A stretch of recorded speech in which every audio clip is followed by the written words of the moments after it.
Wake up, West Georgia. It's time for the podcast powered by coffee and Mountain Dew. The Morning Five with Bryce Sparling and Billy Lindahl. Fat, drunk, and stupid is no way to go through life, son. The holiday hoobie wuddy. That's the only time in your life you're going to hear short is better than long. Bigger package. Your brain has the shell on it. Is it? You eat pieces for breakfast? We got some hardwood. Collegiate? I don't know how long this is going to last.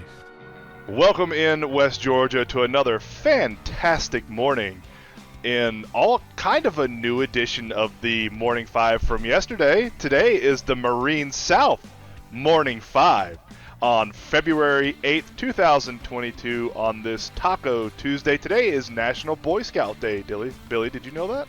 I did not know that, and I'm sure our buddy Steve Jones would be thrilled to know about that. I thought he would like that, so I threw that in there. National Boy Scout Day. Billy, we have a basketball game tonight. And in my opinion, this is a get-right basketball game. Hawks take on the Pacers at home, and you cannot have a three-game losing streak. A, when you've had the beginning of the season like the Hawks did, and B, when you were on such a hot streak about to go into the All-Star break. Yeah, it's been looking really, really good for the Hawks of late. You know, when you go 8-10, or excuse me, 8-2 down, or excuse me, 8-3 at this point, it's been pretty good. But you do not need to go 8-4. That's not helping you. So getting right against the Pacers would be the best thing for you. Pacers are 8-26 in the Eastern Conference this year, and they're on a 3-game losing streak. So let's make that a 4-game losing streak tonight. And they're bad. They're a bad team. This is a team that if the Hawks want to be taken seriously and considered a playoff team, not a play-in team, these are the type of games that you have to automatically just win. This is a crappier team. This is an inferior, talented team. Just go out and win. Yeah, Trey's averaging 27.7 points and 9.3 assists right now, and JC is averaging about 17 points and 8 rebounds over the last 10 games. And that is exactly, you need your superstars to be playing at the right time, and they're playing very, very well at the right time.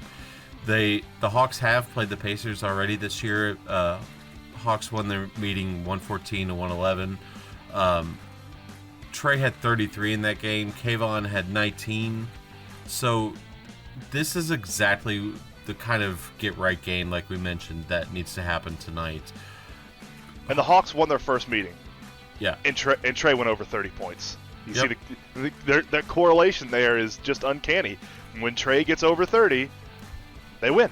You just can't go 0 for 6 from beyond the arc. All right, so speaking of that, what is the keys for victory for tonight? Keys to victory, like I said, Trey plus 30. That is a key to victory. And I think Okongwu, John Collins, and Clint Capella have got to stay out of foul trouble. I believe the Pacers are like 3rd or 4th right now in the NBA for points in the paint. So Okongwu, JC, and Capella are going to have to play good defense but not get into foul trouble and let these big guys go to the line. And no easy threes. A lot of the times when the Hawks lose this year, it's because we give up so many uncontested three-point shots, like we did against Siakam the other night in the Raptors game. I mean, they had time, and this was something that has plagued the Hawks the entire year. They could knit a sweater back there from the three-point line when they're getting ready to shoot their shot. Just get a hand in their face. If they make contested threes, they make contested threes. That's fine. These guys are NBA players. They get paid millions of dollars to do this. But at least get a hand in their face. At least try to disrupt their shot. Don't let them get open threes and stand out there and shoot 50, 60% from beyond the arc. That is how we lose. That's right, and that is exactly how we lose, and we do not need to take care of that tonight. Let's get to the Falcons, though. Last night, we had the Senior Bowl this past weekend, and there's still some answers that need to be answered on the Falcons. And obviously, our secondary has been depleted. Is there an answer for us in the secondary, Bryce? Not from, I guess, per ESPN, yes. I'll go ahead and let you know what ESPN thinks the Falcons are going to do, and then I'll give you my opinion on what the Falcons should probably do. Derek Stingley Jr. right now is what ESPN thinks the Falcons are going to get with their first-round draft pick. He is a great player, don't get me wrong. Very, very talented. It kind of proved last year when Terry Footnote and Arthur Smith had agreed that they were just going to get the most talented player at their pick with Kyle Pitts. Was it a huge need for the Falcons? No. Was it a need for the Falcons? Yes. They went best player available. And I think that's what they're probably going to do this year. So ESPN thinks Derek Stingley Jr., the cornerback out of LSU, who is fantastic, will be their number 1 overall draft pick. I did see this morning, do you know who they're thinking might fall to number 8 for the Falcons? No. Thibodeau. Really? Yeah. I've seen 2. That's the first time I've seen a mock draft for the Falcons' first-round draft pick where I said, yeah, take him at 8. Almost every other time I've said, trade out of that 8 spot. You got too many places of need, and you're up against the cap. Trade out of that first spot. Get more second-rounders. Get a late first and a third or 2 seconds or something. But if Thibodeau is there at 8, snatch him up ASAP. Yeah, I've seen random mock drafts that will pull up and seen Aiden Hutchinson at 8. And I'd be shocked. I'd be shocked if Thibodeau or Hutchinson is there at 8, honestly. And kind of speaking about the pass rushing, spot for the Atlanta Falcons, DeMarvin Leal, an inside defensive lineman from Texas A&M, is who they believe the Falcons will target with their first of their 2 second-round picks. I mean, the Falcons had a league-worst 18 sacks last year. I mean, there's players that had more than 18 sacks, and that was the entire Falcons team. And the team wants to go back to having a dense, lengthy body on the inside for that 3-4 scheme that they want to run. And DeMarvin at 6'4", 290, it's kind of fitting that mold. And he had 8.5 sacks last year. I mean, that's almost half of the sacks the entire Falcons team had. So if Thibodeau or Hutchinson is not there at 8, A, I would trade out of it. But B, you pick up an interior defensive lineman here in the second round. And then this is the one that really intrigued me right here. We have said a position of need is you got to help out Matt Ryan in some way, whether it's getting him an offensive lineman to protect him or getting him another skill position to replace Calvin Ridley, who is probably gone, and replace Julio Jones, who is already gone, and help out Kyle Pitts, Cordero Patterson. With the Falcons' second round pick, they are projecting John Mechie III, wide receiver out of Alabama, to be there. And the Falcons maybe to pick him up and get a game changer there late in the second round. That's talent right there for sure with John Mechie, but at the same time, he did tear his ACL in the SEC championship game. You hope nothing structurally outside of his ACL getting repaired is wrong. And the Falcons have done a pretty good job of bringing in Alabama wide receivers. They have a good track record of that. Yeah. With Julio and Calvin. So, I mean. Yeah. I like it. I still personally think that you need as many draft picks as you possibly can get. Trade out of that first round. Trade out of that number 8. Somebody's going to lose their mind and want to trade up for one of these crappy quarterbacks in this draft. There's not a single starting quarterback in this entire draft, and I would not draft a quarterback in the first round. But some idiotic franchise is going to go ballistic and think they need a quarterback and want to move up. So if that's there, you trade out. I also think you trade Calvin Ridley. I don't know what you can get out of him at this point, but you have to trade him and get 1 or 2 draft picks, something like that. I believe that's what the Hawks. I think that's what the Falcons' game plan needs to be going into the season is accumulate draft picks. I say that not being a Falcons fan. I know Falcons fans are looking at the NFC right now, and the NFC South in particular, and saying there's no good teams. The Panthers aren't good. The Saints for sure aren't good. And who knows what the Bucs are going to look like. So I know a lot of Falcons fans might be thinking, hey, why don't we go all in on this season and see if we can win the division and see what we can do in the playoffs maybe. But you got to help out Matt Ryan and you got to pressure the quarterback. Right, and that's something that, we've talked about this before. In order to have a really solid NFL team, you need a few things. You need a good quarterback. You need someone to protect the quarterback, and you need somebody to get after the quarterback. And right now, the Falcons don't have somebody protecting the quarterback. You don't really have anybody getting after the quarterback. So it's just, there's a lot that the Falcons need. And they got to get it through, I would assume, the draft, because they don't have any cap room. I mean, do you know how much they're over the cap? I know they're over the cap. It's $11.2 million currently. Yeah, so I mean, free agency is not going to be a real conduit to get these game-changing people. It's going to have to be in the draft. You're going to have to nail your draft picks. Right. All right, let's get to local news, which is a lot of people are wanting to listen to anyway. The Bowden Red Devils had end-of-the-year superlatives, and right now they are racking up. Andrew Hobson, second-team All-Region. So congratulations to Andrew. Andrew had a stellar season. Keyshawn Ridley and Colton Drummond also were all-region honorable mention. But Arthur Johnson, man, region player of the year. Well-deserved. Yeah, he was. Yeah, he had a stellar season over in Bowden. Jakiria Brewer and Maya McIntyre were all-region honorable mentioned as well. Over in Central, Brian Bain was first team all-region, and then JoJo Bell, region player of the year. Once again, well-deserved. Just like AJ, well-deserved from JoJo Bell. I saw both of those kids play, and they are extremely impressive basketball players. Down in Mount Zion, Preston Denny and Cameron Collins were all-region honorable mentioned. Zoe Holland and Shania Farley, first team all-region. Coach Tyler Wright was the girls' coach of the year in Region 6A. Jordan Kirbo, girls' region player of the year.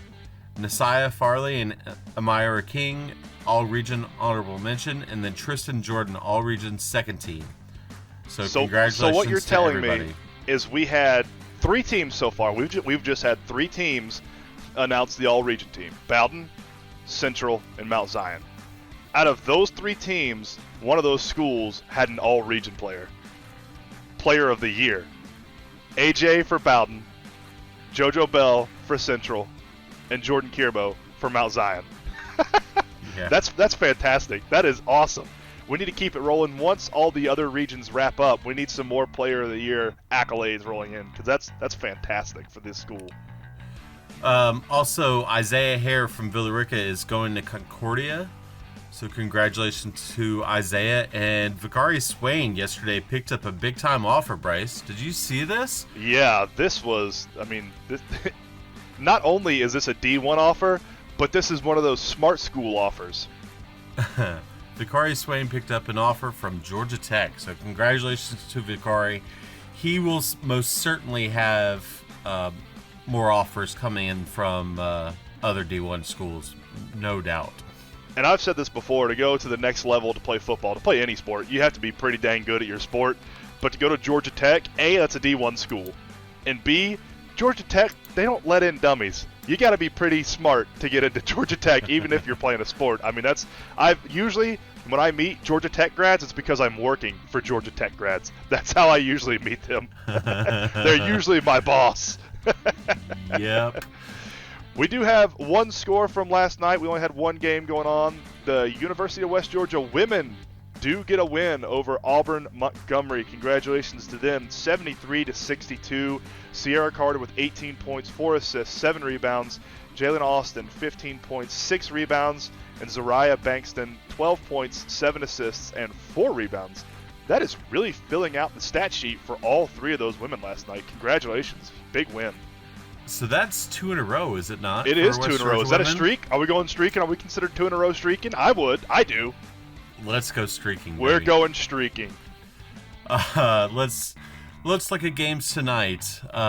Bremen is facing Callaway tonight, 6 and 7:30. Girls at 6, boys at 7:30. Central has Heritage. The girls' game will be kind of interesting. Heritage is 15 and 7. Central is 15 and 13. So that game tipping off at 6 will be interesting. Central boys need a get right game. They need to get a couple wins going into the region tournament after dropping a game this weekend. Yeah. Heard County is facing off against Temple. 6 and 7:30 like normal. Villarica has Chapel Hill at Wrong. 6. Nope, they Wrong. have Chapel Hill at 6 and 7:30. Don't. I am not Ron Burgundy. Listen, the name of their school is Crapple Hill, okay? It'll be Crapple Hill until the end of times, all right? As a DC grad, I will never call them that other name. It's Crapple Hill. Carrollton has Denmark in soccer. Girls kicking off at 6, boys at 7:30. How long of a flight is that? I mean, if they need to get to Denmark for a soccer game, like they should have left last night, right? Right, yeah. But Denmark is apparently some kind of school. It's a foreign exchange school like Armouche. There you go. Right? Okay, gotcha. I'm with you. You following now? I'm following you. Yeah, I'm picking up what you're putting down. All right, Jackson and Central 6 and 7:30. Harrison County has Adairsville 6 and 8. 6 and 8 for Jackson and Central, 6 and 8 for Harrison County at Adairsville. And then Temple has Armouche at 5 and 7 on soccer. These are all soccer games, guys. Billerica is facing off against Douglas County, 5:30 and 7:30. Carrollton has East Paulding. Carrollton Girls has East Paulding for lacrosse. And then West Georgia, 3-0 West Georgia has 1-3 Emmanuel at 3 p.m. today in baseball. So that's your list for tonight. Hopefully UW's baseball team can keep on that run they did against Kentucky State this past weekend when they just wally-mopped them. I don't know how Emmanuel's baseball team is. Their record would suggest they're not terribly great, but University of West Georgia's baseball team really destroyed Kentucky State last weekend. And the game of the night for the Graddock Sports Facebook page is going to be Heard County at Temple. I'm going to try to go to that. I'm going to try to pawn off baseball practice duty on my wife. She doesn't know that yet. And I'm either going to try to go to that Heard County Temple game or that Bremen versus Callaway game. Because I haven't seen Bremen, Haralson County, Heard County, and Temple. I haven't seen a lot of any of those schools play basketball yet this year. Well, I'll be producing the Heard County Temple game back at Parkwood tonight, so... Ooh la la! Yeah. Nice. I like it. Billy, you need another cup of coffee, man? More than you can ever imagine right now. Let's get another one. Billy, the USA medal count right now is at 4. We have 4 medals. We're 4 back in the lead. All 4 medals are silver. We don't have any gold and no bronze. The only thing I can think of after reading that is what the hell, man? Like, we're still early on in the medal round, so just be patient. I don't want to be patient, damn it. I want to be first. We don't live in the greatest country in the world to be patient. We live in the greatest country in the world to be number 1 in the Olympics. I don't want to be 4th with no gold medals. I want to be first with all the gold medals. Speaking of, did you see that 15-year-old Russian figure skater last night? Yeah. Holy smokes, man. Wow. She was really good. She shouldn't be competing because she's part of a cheating Russian organization, but she was very talented. She's 15 years old. Like, she was born in 2007. I graduated that year. I mean, and she's at the Olympics winning gold and pulling off stunts that nobody else has done. Like, that's crazy. Yeah. In other news, Lovie Smith is going to be the Texans head coach. Good for him. And Dennis Allen is going to be the Aints head coach. I couldn't even get it out of my mouth without laughing. Dennis Allen! Oh, so the Texans get what they need. They get Lovie Smith, who is an older coach, and he can bring some stability to that organization that's going through the whole Deshaun Watson deal. Great hire by the Texans, in my opinion. Lovie Smith he's a seasoned coach. He might have not been the most successful coach everywhere he's gone, but he knows what he's doing and he's been around the block.